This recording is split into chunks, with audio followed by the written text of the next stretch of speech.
time being, it's impossible for me to take my family back to the UK safely. Well, for a start, the only time that I've come back to the UK is... The palace of Dervental had weathered fires, sieges, and 3 centuries of whispered betrayals.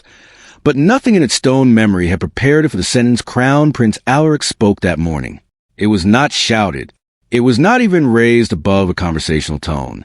And that, more than anything, was what made it unbearable. Alaric had crossed a line that royal houses spend generations trying never to reach. Not a warning, not a private rebuke, but a final, binding decree. In the space of a single breath, Prince Bastian's place in the future of the Dervental crown was erased, and even King Aldric Sr., a man who had buried 2 wars beneath his composure, could not find a word to say. Alaric entered the Privy Council chamber without asking anyone to rise. He carried no visible anger, and that absence of anger was somehow more frightening than fury would have been. King Aldric sat at the head of the long oak table, still as a man waiting for a blow he already knew was coming. Duchess Rosalind, the king's sister and the keeper of the sealed succession ledger, stood near the far window, watching her nephew with a sorrow she made no effort to hide. A final royal decree, in the law of Dervental, was a binding command issued by an heir with the king's tacit consent, meant to permanently reshape the line of succession. This one stripped Prince Bastian of every remaining claim: his future title, his advisory seat, his place in the ceremonial order that bound the family to the throne. Succession rights were the threads that tied a royal to the possibility of power. Alaric was cutting his brother free of every last one. King Aldric lifted the parchment slowly, and each line seemed to add weight to his hands as he read. Alaric did not move. He stood with the stillness of a man carrying the full burden of a brother he had once protected and could no longer shield. Rosalind kept her eyes on her nephew, not with approval, not with triumph, but with a flat, aching recognition that duty had finally walked into the room carrying a blade. Bastian was not present, but his absence filled every empty chair. His name sat on the page like an open wound. This was not a reduction of his standing. It was an erasure. A senior chamberlain broke the silence, confirming through a formal council record that the decree had been drafted days earlier, proof that Alaric had crossed this line privately long before he crossed it in public. The emergency succession ledger, the confidential record kept for moments of national crisis, no longer carried Bastian's name at all. The removal was total. Rosalind's expression shifted first. Aldric set the parchment down, but did not sign it immediately. Alaric looked at his father, then at his aunt, and spoke the words that froze the room. "Let me explain why there was no other path." But before he could finish, everyone present understood that this decision was never only about law or protocol. It was about blood, and about the 2 brothers who had once shared the same nursery, the same losses, and the same impossible childhood beneath the palace's watchful towers. Alaric did not look like a man who had won anything. Bastian, though absent, was not spoken of as an enemy, and yet the distance between them had grown so severe that even their father could no longer pretend it was temporary. Alaric had understood, before anyone said it aloud, that he was no longer simply a brother nursing old grief. He was a future king, the man responsible for shielding the monarchy from any fracture that might later break it wide open. That was why Bastian's remaining rights had become more than a family matter. They were the last formal threads connecting him to the machinery of the crown, and his growing distance from royal duty had turned those threads into something Alaric saw as dangerous. If a crisis ever came, a death, an invasion, a vacancy at the throne, the kingdom would need absolute clarity about who could be called upon. Ambiguity, Alaric believed, was itself a kind of threat. King Aldric studied his son as though looking at 2 people at once. The loyal heir who had stayed and shouldered every unbearable expectation without complaint, and the wounded sibling who had been forced into a decision no brother should have to make. The king wanted, more than anything, to protect Bastian. But he also understood that a crown could not be built on uncertainty. Fatherhood pulled him one way. Kingship pulled him another. Between those 2 forces stood Alaric, pale, silent, and terribly certain. Far from the chamber where his future had just been dismantled, Bastian received a message in writing. He read it once, then again, as though a second reading might soften the language. It did not. His hand tightened around the parchment. After years of public arguments, long absences, and a slow unraveling no one had wanted to name aloud, Bastian had never quite believed the final door would actually close. Yet his brother's decree had done what no quarrel ever had. It had made the rupture official. Rosalind had seen this coming long before anyone else was ready to admit it. She had warned, in a private council session preserved in the family's internal records, that delay would only make the eventual reckoning more brutal. A confidential review of royal stability, commissioned quietly the previous winter, had already concluded that Bastian's lingering claim created what the report called a constitutional shadow, a phrase that meant, in plain terms, that his name alone could sow doubt about authority exactly when a kingdom could least afford it. Alaric had resisted that conclusion for as long as he could. He hadn't wanted victory over his brother. He had wanted a reason to stop.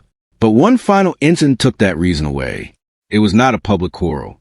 It was not an old wound reopened in the press. It happened behind closed doors, during a single ceremony, in one quiet moment that convinced Alaric the line had been crossed for good. To understand why he chose the harshest path available to him, the story must return to what the palace later called the true point of no return, the Dervental Remembrance Rite, a private ceremony meant to honor past monarchs and renew the family's spoken loyalty to the future crown. What was supposed to unite the family instead became the final proof that unity was already gone. Alaric entered that ceremony still hoping, against everything, that the family could hold together for one more day. Bastian had been invited under careful conditions, no public statements, no outside commentary, no challenge to royal order during the rite itself. King Aldrich had agreed to his younger son's presence because he still wanted to believe there was a narrow path back to dignity for him. Bastian seemed composed at first. He followed the rhythm of the ceremony, listened to the invocations, and said nothing out of place. Then came the final line of the oath, the one binding every family member's loyalty directly to Alaric as future king. Bastian stepped forward and stopped. He did not speak the words.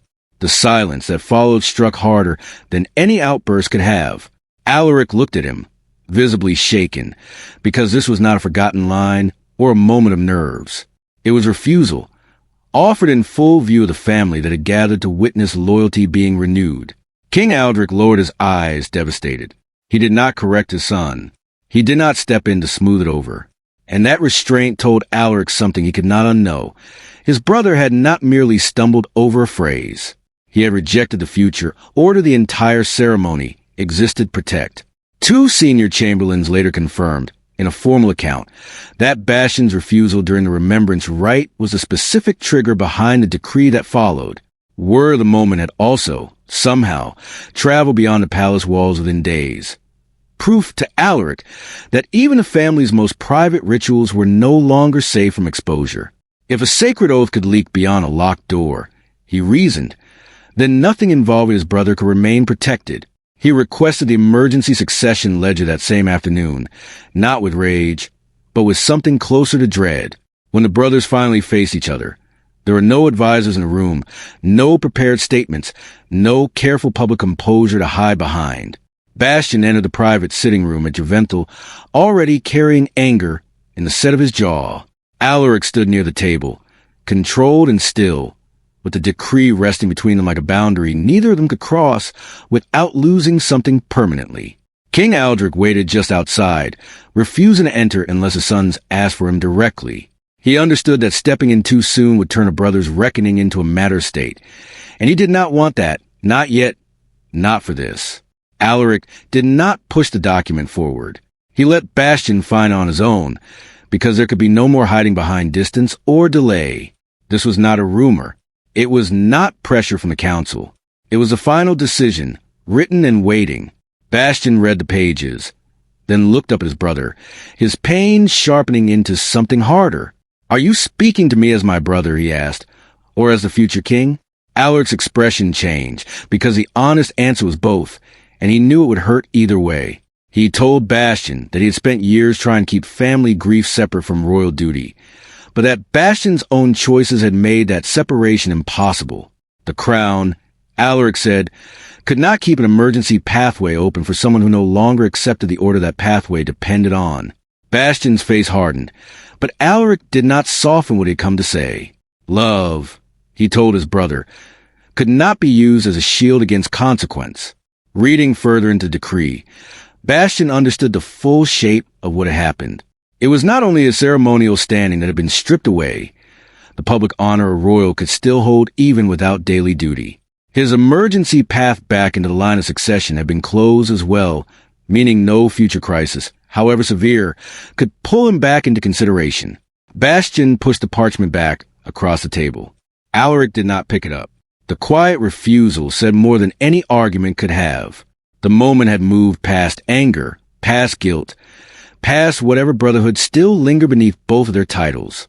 But the decree's true strength did not come from that single confrontation. It came from structure built well before either brother entered the room. Advisors, legal precedent, and family elders who had reached the same conclusion independently and in private. Alaric reviewed the final succession file with a stillness that made the Crown senior legal counselor choose every word with unusual care. Duchess Rosalind sat nearby, the only relative asked to witness the reasoning directly, because she was known throughout the court as someone who valued duty over spectacle. The counselor explained that the decree was not built on emotion. It rested on established precedent.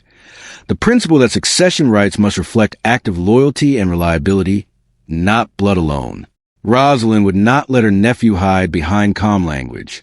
She told him plainly that strength without sorrow curdles into cruelty, and the words landed on him harder than any formal objection could have.